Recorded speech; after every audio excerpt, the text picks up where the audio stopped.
काल राज्य शासनाने शेतकऱ्यांचं 2 लाखापर्यंत कर्ज माफ करण्याची घोषणा केली।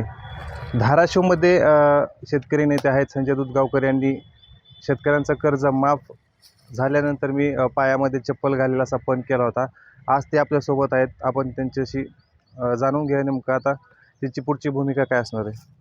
दादा काय सांगाल, आपण पण केला होता शेतकऱ्यांची कर्जमाफी झाल्याशिवाय पायात चप्पल घालणार नाही, काल घोषणा केली काय? राज्याचे मुख्यमंत्री, राज्याचे उपमुख्यमंत्री दोन्हीही आणि कैलासवासीय अजितदादा पवार, राज्यातले याच्या पूर्वीचे सगळे कृषी मंत्री, या राज्यातले सगळे लोकप्रतिनिधी आणि रस्त्यावर ज्यांनी कर्जमाफी व्हावं अशी आंदोलनं केले ते सर्व नेते, ती सगळी जनता, ते सगळे शेतकरी, या सगळ्यांचं मी आभार मानतो की काही ना काही या राज्यातल्या मुख्यमंत्र्यांनी 2 लाखापर्यंत कर्जमाफीची घोषणा केली।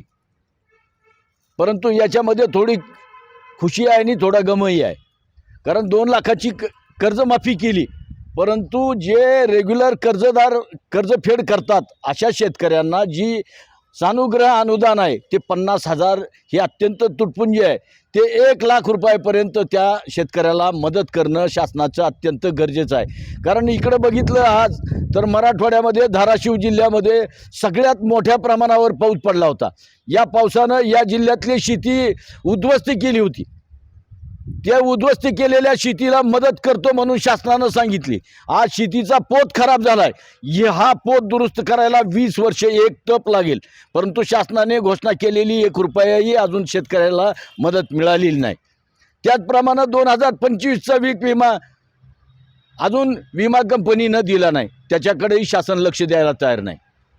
या जिल्ह्यामध्ये आज बघितलं की या जिल्ह्यामध्ये द्राक्ष उत्पादक आहेत, कांदा उत्पादक आहेत, केळी उत्पादक आहे। आज त्यांची युद्धजन्य परिस्थितीमुळे इतकी वाईट अवस्था झाली की केळी 2-5 रुपये किलो सुद्धा कोणी घेणा गेलं। शेतकऱ्याला हे नैसर्गिक आणि कृत्रिम संकट इतकं मागे लागलंय की हे दिलेले 2 लाख रुपयाचं कर्ज सुद्धा अत्यंत नगण्य आहे। पण तो ठीक आहे, शासनानं त्यांनी ज्या इलेक्शनच्या मॅनिफेस्टोमध्ये डिक्लेअर केलं होतं की शेतकऱ्याचा 7/12 कोरा करू म्हणून, परंतु तसंही न करता 2 लाखाची कर्जमाफी झाली। त्याबद्दल शासन, सगळे लोकप्रतिनिधी, रस्त्यावर उतरणारे सगळे शेतकरी आणि शेतकऱ्याचे काहीवारी नेते, जनता, कृषी शेतकरी, शेतमजूर, या सगळ्यांचं मी आभार व्यक्त करतो। आणि या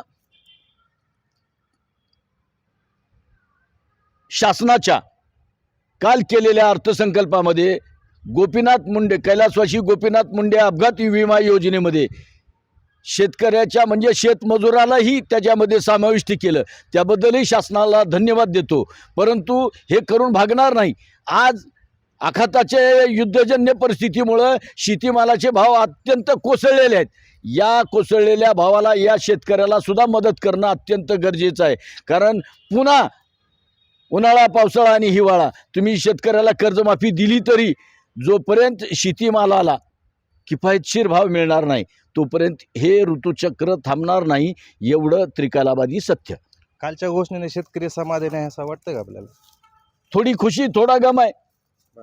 शेतकरी तर समाधानीच नाहीत, कारण शासनानं बोललेलं पाळलंही नाही।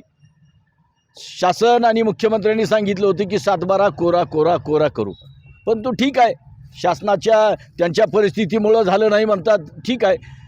जी दिलेलं आहे ते लवकरात लवकर शेतकऱ्यांना द्यावं आणि शेतकऱ्यांना जे सानुग्रह अनुदान आहे 50,000चं ते 1 लाख रुपये करण्यात यावं, एवढीच या प्रसंगी विनंती। आपण चप्पल न घालण्याचा पण केला होता, आता आपण चप्पल घालणार आहेत का? जोपर्यंत या जिल्ह्यातल्या शेतकऱ्याच्या खात्यावर पैसे येणार नाहीत तोपर्यंत मी चप्पल घालणार नाही। माझा हा प्रण आहे, तो मी कायम पुढे चालू ठेवणार। हे होते शेतकरी नेते संजय दूधगावकर यांनी शेतकऱ्यांचं कर्ज माफ झाल्याशिवाय पायामध्ये चप्पल घालणार नाही असा पण केला होता। मात्र जोपर्यंत शेतकऱ्यांच्या खात्यावर ही मदत जमा होणार नाही किंवा त्यांचं कर्ज माफ होणार नाही तोपर्यंत मी चप्पल घालणार नाही असं देखील यांनी यावेळी सांगितलेलं आहे। मी वैभव पारवे, एलएस मराठी, धाराशिव।